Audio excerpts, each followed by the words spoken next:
Welcome to Cox OC Connection. This is our second episode of the South Orange County Drought Forum. Last episode, we talked about regional strategies to water reliability and response to the drought, and now we're going to look at the state considerations for the drought. I'm joined by our same panel of experts, and to my left is Don Bunce, who is with the Santa Margarita Water District. Welcome, Don. We also have Betty Burnett, who is with the South Orange County Wastewater Authority. Thanks for being here. Carl Seckel, who is with the Municipal Water District of Orange County. Thanks for coming. And to my right, we have Paul Cook, who's with the Irvine Ranch Water District, and June Lopez, who is with Molten Miguel Water District. Welcome, all of you. Thank you. Okay, well, we're going to just hop into it and talk about the statewide drought. Carl, I'm wondering if you can just give us an overview. You guys do some spectacular tours all around the state with regards to water reliability. What are the conditions in the state like right now? How dry is it? Very dry. In fact, a recent report that was done indicated that the last 3 years, the combination of dryness in the state and with the higher temperatures above normal, that it's probably been the 3 worst years together in the last 1,200 year history. So it really indicates that the last 3 years have been very severe for the state, and I think all parts of the state are feeling it, and all the water suppliers and water users are feeling it.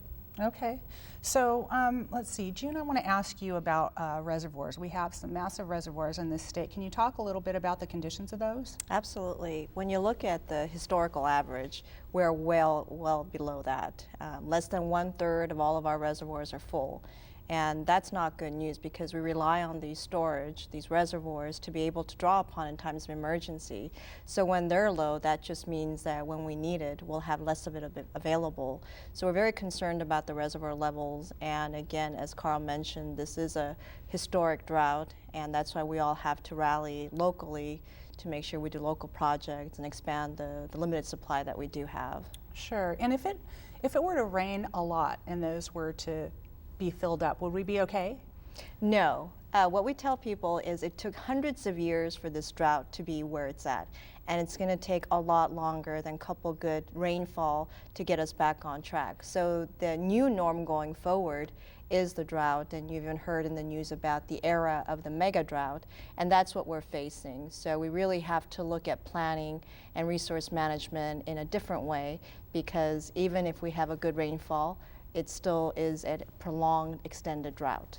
And we had a situation many, many years ago during El Nino where we had a lot of water escape from us, so it's accurate to say we need a lot more storage? Absolutely, and the water bond that was recently passed provides a lot of funds to do storage projects. So we are waiting to see how those funds would be made available to agencies throughout the state. But clearly storage is something that is of concern, whether you're in Northern California, in Central Valley, or in Southern California. Right, okay. Paul?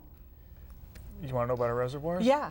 Well, I'm a glass half full kind of guy, and I think they're about half full.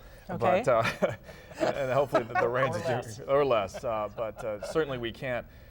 We probably pulled substantially on that half that's gone just in this past year. So we look at the last year, and we're grateful that Metropolitan Water District and other large agencies who made the commitments, we not only built those facilities, but were able to fill them at some point in time. But we were lucky to have that water. Half of it's gone. One more year like this, and that's not a situation we really want to find ourselves in. So again, it's great to have that. When you look up and down the state, though, I'm talking just Southern California, you look up and down the state, you're talking about communities. I was up in Northern California. Folsom Reservoir supplies water to a substantial area around Sacramento, empty. I mean, these are communities you were looking at not having water. And there was a substantial number who got very close. And you've probably read and heard about certain communities who actually trucked in water. Those were small communities. There were some decent-sized communities who were really on the edge of not having water. We're a little more fortunate in Southern California, but I don't like to have to cross fingers and hope that weather cooperates to satisfy our needs. We have changing conditions. We certainly have growth in our state, but when we see water going down the river, I mean, that could come down to simply a condition of not having snowpack. Our single best reservoir has always been in California, the snowpack of the Right. Sierras. Okay. And even just a slight increase in temperatures over year after year and sustained, it's going to obviously result in less snowpack. Changing in weather patterns, bringing in warmer rains, less snowpack. So one way to kind of mitigate that somewhat is to have some offsetting reservoir storage where we can capture that water as it comes down and then divert it into reservoirs closer to the sources. And even using, we talk about surface storage a lot when it comes to reservoirs, but even using groundwater as a storage mechanism. Got it. These things take time. When the water's rushing down the hill, you want to grab it as quickly as you can. But then how you distribute it up and down the state that requires infrastructure. Absolutely. Don, we touched on this in our last episode, but we were highlighting the fact that South Orange County really doesn't have any additional resources like other areas of the state, and even North County, who has a big water table. Why are we in this position and really rely so much on imported water? Can you kind of re-highlight that discussion a little bit? It's basically the geology. There just isn't an area where you have an aquifer, you don't have the sands and gravels that can store water over a long period of time. It's very shallow to bedrock. There's some rather severe steep canyons and that can't store the water, where in the North Orange County it's a large flat expanse. The geology is such and the type of soil is such that it will store more water. Same with Central California. They have that ability to store it in the ground. We just don't have that kind of geology in South Orange County. Mm-hmm. People always want to know when you do have in South County with that steep terrain and it rains and people see the streams running full, and they always ask us, well, how come you can't capture all that water and put it to good use? And just the volume of the water and the amount in the short period that it comes in, it's just phenomenally difficult to capture and to utilize all that. We're trying to make as best use as that water as possible, but it's the rate that it comes is difficult to make use of. Sure, sure. Betty, you may have answered this before, but let's review. How much water are you capturing and actually recycling? Specifics. Well, for the 3 recycling facilities that we operate at South Orange County Wastewater Authority, we do supply that water, as we talked about, to our retail agencies, and they really have that link to the retail customer who's using the recycled system. But we have about 10.5 million gallons per day from 3 facilities. But in addition to that, Irvine and Santa Margarita also operate other plants that do recycling and contribute to the overall total recycled supply.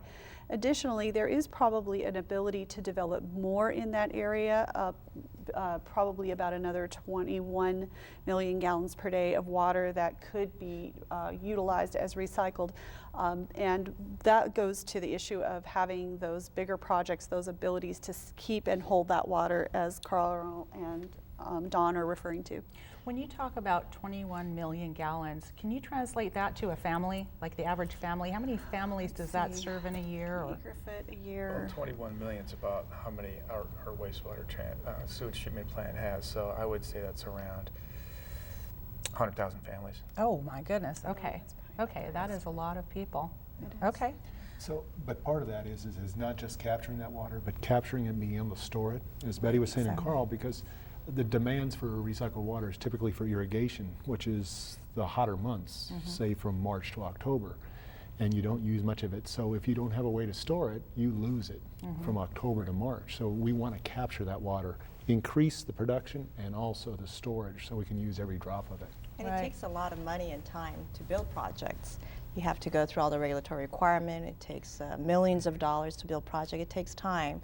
So that's why planning well in advance is so important, and those are all the things that we're looking at. Absolutely. So, Carl, you were talking almost in geologic time when we're in this unprecedented era of multiple years of drought, and having gone on some of MODOC's tours to the Central Valley, one of the ways that residents see that is increased costs with the things that water is used to produce, such as fruits and vegetables and nuts and those kinds of things. I personally have noticed when I go to Costco that pistachios are twice as much as they were 2 years ago. And my understanding is that that's because of water. Is that correct? Water costs are a predominant cost in agricultural production, and so when there's less of it and the farmers have to go to their alternative sources, it can cost them more, and that translates into higher food costs for all of us. So it's something we're worried about as a society for the long run, is having sufficient water to produce the food that is required for our society. So, yeah, so you don't happen to have any metrics, do you? I heard something at one point that I don't know if it was a tomato or a cantaloupe, but how many gallons of water it takes to produce one. It's really stunning. It's something most people don't know, is how many gallons of water it takes to produce one piece of fruit. Or I don't have the Didn't mean to statistic put you on the top of my spot head, there, but, yeah. but it's a lot of water. The other amazing statistic I think people aren't always aware of is how much of the nation's fruits and vegetables are actually produced in California. So we feed not only our nation, but we also export a lot of that to other countries. And so it's part of that agricultural economy and the economy of the state of California. do you know, is it, I heard the percentage, about 80% of our nation's people are fed from California. Is that? On fruits and nuts and tomatoes and lettuce, I think it's even a higher percentage than that. Okay, Yeah, it's wow, quite a that's bit. stunning. One of the problems, if I may, on the nuts, which are trees, and then perhaps some of the more typical vegetables and things, is that when agriculture is growing trees, those are substantial capital investments by the farmers. And you know, if you didn't have water that year, and some farms have better access to water than others, but when you have a tree, you don't have a choice. If you don't have access to water, you can just not plant that year. There's other implications to that, of course. But when you have trees, your trees die, you're wiped out. I mean, it is a substantial change. So there's a security that comes along with or knowledge that before you plant those trees, you better have that water, or you better be willing to pay a lot of money. And that's kind of the situation we're in right now, which is year in and year out, certain crops will use a certain amount of water, but when agricultural operations are in survival mode, you know, not planting is one thing. Watching your trees die is a completely different thing, and it's a tragic thing to watch happen. Yeah, it is. I got the privilege to go on one of Carl's tours, and we got to see many of our farmers with about half their lands fallow, and some testing out some salt, I don't know, water with salt in it, to try to save some of their crops, which is not working. And it's very sad to see kind of the American dream and that in the Central Valley and how those folks are dealing with that. So, Paul, we just have a couple minutes left in our first portion of the program, and Carl kind of put us on this sort of long-term thought of where we are in terms of the drought in our history. I guess I want to ask you, because I know you're a very strategic thinker, is there an end to this? Do we ever see the end to the drought? Oh, I think we'll see an end to a drought if you think about the drought in terms of historical patterns and good years and bad years in terms of weather. But I think we'll always be working towards, do we have enough water? You know, I tell folks who they look at California, oh, you're in a desert. Well, you know, there's droughts in Seattle, there's droughts in Atlanta. It just depends on what you're used to. Mm-hmm. If you're used to it not raining all summer, like it doesn't typically rain in Southern California, you build your infrastructure around that. If you expect it to rain in the winter like we do here, and it doesn't, that's a problem.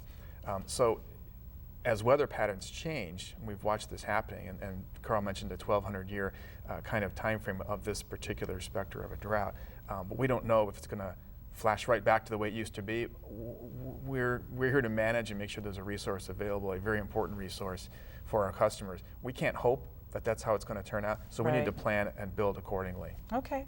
Well, we're going to take a commercial break right now. When we come back, we're going to talk about the state's strategies to address the drought.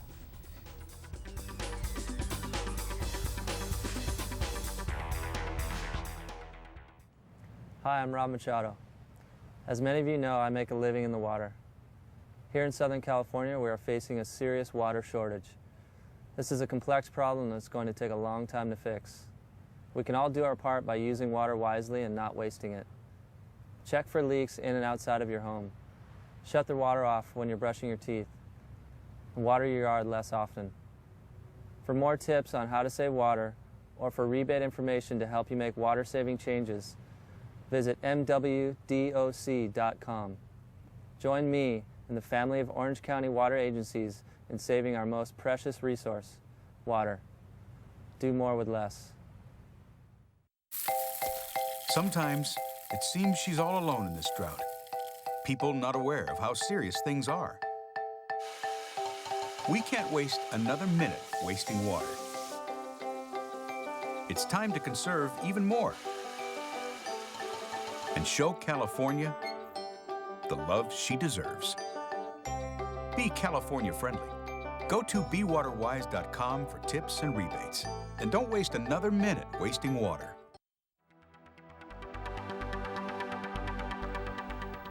Welcome back to the South Orange County Drought Forum.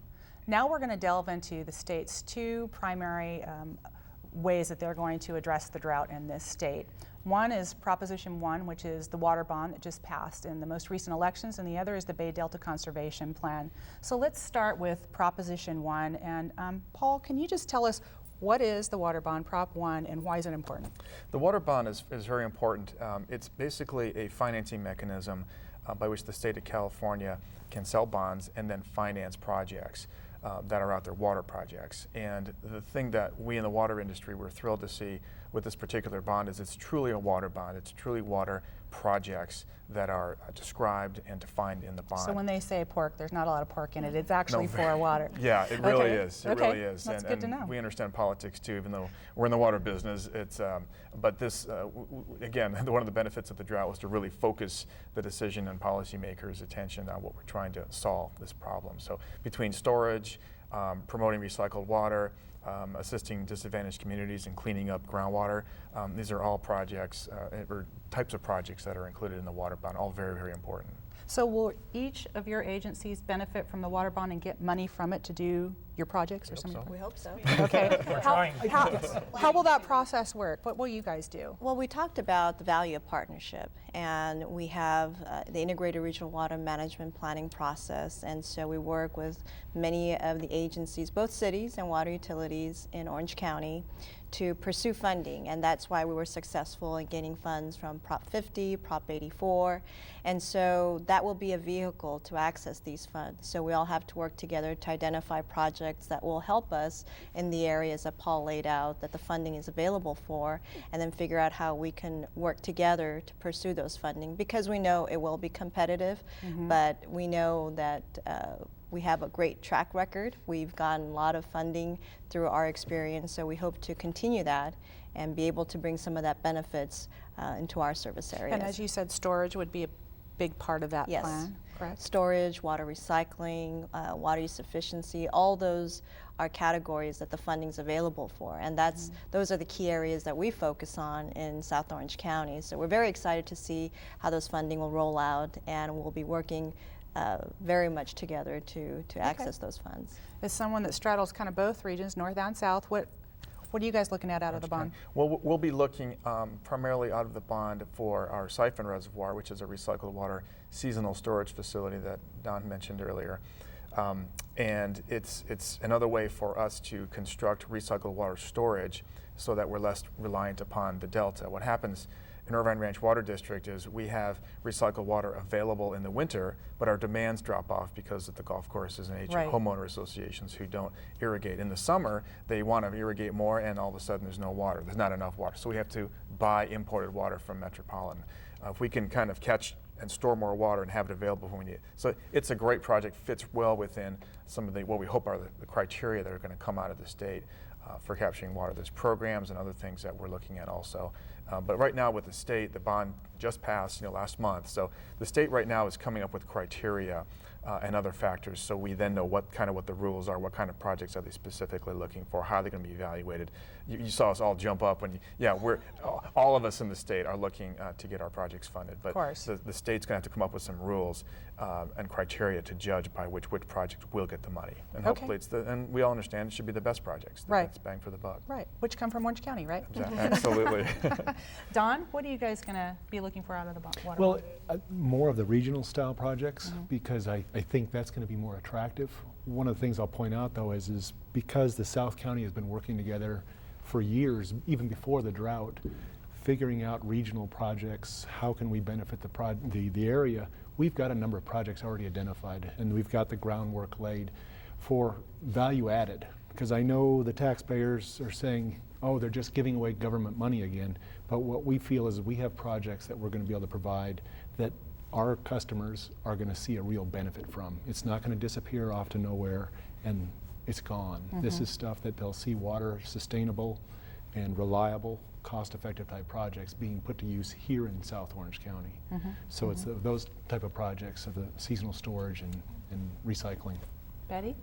Well, I think going along the same lines, that's what we're waiting in the wings to be able to do, is to hopefully grab some of those opportunities to be able to pay for some of those facilities to produce that recycled water to store in the places that are being identified. And I do think too, the point about those investments, putting that money in now, and having the support of our communities and our customers to know that we are creating infrastructure that will be there for the long haul, the 20-year, 30-year life cycles out into a long distant future. And that's really that's that security for ourselves with respect to what happens at the state level, what happens with the climate. Okay.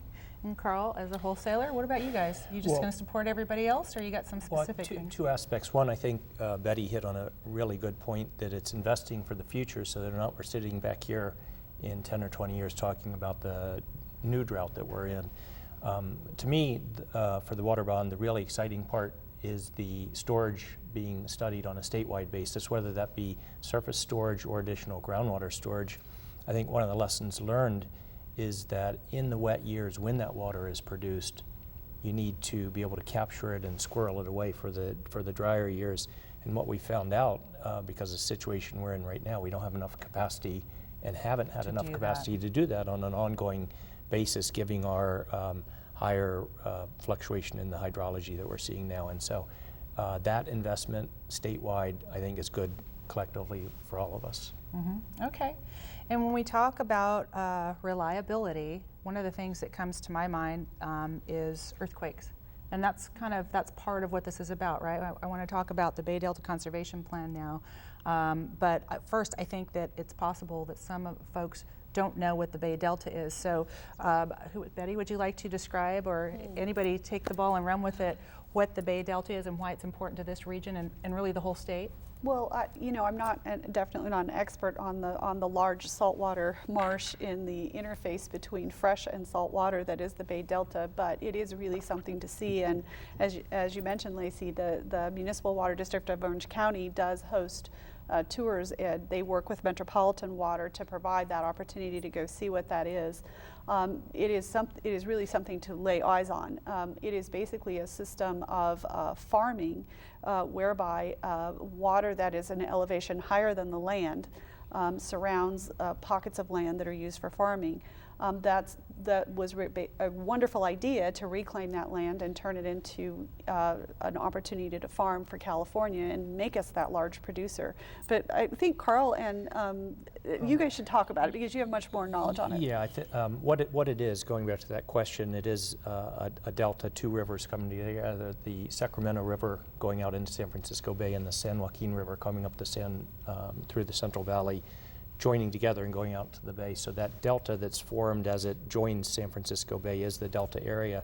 And the reason it's so critical is the water that flows through that area for water supply purposes provides water to about 25 million people in California. And so we're all looking for an efficient way of getting water across that area. And through the studies, and studies have been done for more than 80 years on what to do and how to do it. And the one thing everybody has agreed on is that the current formation of the delta and the operations there are unsustainable for the long run. So something needs to be done, and the Bay Delta Conservation Plan, I think, is the newest and the most comprehensive look at trying to solve all those problems and bring everybody to the table. And it's difficult in a state the size of California to bring everybody to the same table and keep everybody happy. But that's essentially what it's attempting to do to improve reliability for the whole state. So the Bay Delta Conservation Plan was this ambitious effort by our governor to try to facilitate imported water all across the state, correct? And also to address some of the environmental issues that exist up there in the Delta. So let's talk a little bit about that and ask, how do you feel that project is going? Is it gonna go? Is it gonna benefit us? And what is the Bay Delta Conservation Plan, and how does it help us? Go ahead. I think you can't really start that conversation, and Carl touched on it, but the shift that we've had in the water industry was this talk about the co-equal goals, and we've been saying it. We hadn't said it 10 years ago. We've been saying it for the past 4 to 5 years, I think, very, very consistently. Almost every conversation we're kind of hearing ourselves. tired of hearing ourselves talking about it, but the co-equal goals being the not only the water business and the water needs, and not only those people that Carl talked about, but the agriculture that we mentioned earlier, tremendously reliant on the delta and the water that comes out of there. But as well as the environmental needs. You hear about endangered species and things like that. And we can argue all of those, but there are environmental needs. And that's why we consider the delta not sustainable in its current form. But being able to move water through there and go through the Bay Delta Conservation Plan, which is really a way to get water through the delta, out of the delta in a way that is not as damaging as it has been in the past. And hopefully it accomplishes, that's the intent, is to accomplish both goals. And you started off talking about earthquakes. Earthquakes are a tremendous exposure because of the in some places, very tenuous nature of the levees. And when you do have, as Betty mentioned, lower land, where if you had an earthquake and you lost your levee, water's up here, land's down here, you know what's going to happen? And that's not good because the seawater will come rushing in. How we get water out of the delta is through basically one point, and from that point it's exported south. Well, if that point receives salt water or even seawater or even slightly more saline water, it becomes a problem very quickly. Okay. So it's a way to have extraction at a different point in the delta, ship it south to another point, and then it kind of protects that export requirement from those sorts of hazards. Okay, so we just have a couple of minutes left. I want each of you to comment on these two big plans, the water bond and the Bay Delta Conservation Plan. We going the right direction, the wrong direction, and what does the public need to do to protect ourselves and our water supplies? June? I think we're absolutely going in the right direction because we are getting more awareness and we're planning more. We're trying to work together. Part of the challenge with the Bay Delta Conservation Plan with other water projects is there's always the political and institutional history, and those are very strong because I had the good fortune of working in Northern California for 2 years, and when you hear the opponents of the Bay Delta Conservation Plan, it's emotional and powerful. So I think we all have to work together and figure out a way to make sure that the needs of the state is met and be able to concede here and there and work together and let some of that past go so that we can move forward. Paul, right direction, wrong direction? It's a great time to be in the water business, and I say that because we're going in the right direction, and we're all problem solvers. We love our jobs and we love serving the public water and wastewater services as needed. We've watched for many years the frustrations of arguments, but I think we're going in the right direction for sure. Carl? Bay Delta Plan, we are going in the right direction, but something to be cognizant of. It's going to take 20 years or more before that project becomes operational. So once again, we're going to have to continue investing in local projects and those sort of things to get us to that point of the higher reliability. Betty? I think it's been a great conversation to watch over, I would say, like the last 10 to 15 years, the development of the concepts for the Bay Delta Plan and the work that was done. The water bond was on the table for a long time. It was wonderful to see it supported by the voters to have that money to put into projects. And it will be very nice to see the conversations continue and the cooperation continue towards being able to really have a long-term plan for California. Don? Yeah, I think we're going in the right direction. I think compromise is going to be in order. This isn't a Santa Margarita Water District problem. It's not an Orange County problem. It's not even a Southern California problem, but it's a state problem. And we all have to come together and give up some things while getting some things back so that the whole state can move forward.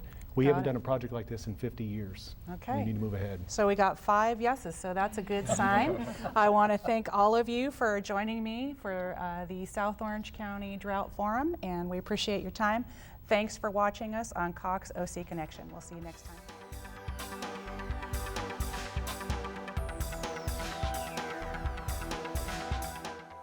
I admit, I've been a little selfish. But I've changed. Now I'll do anything for her. Like getting a high-efficiency washer and only doing full loads. I even took out my lawn and filled it with those California-friendly plants she's so crazy about. She and I, we're in this for the long haul. Be California friendly. Go to bewaterwise.com for tips and rebates. And don't waste another minute wasting water.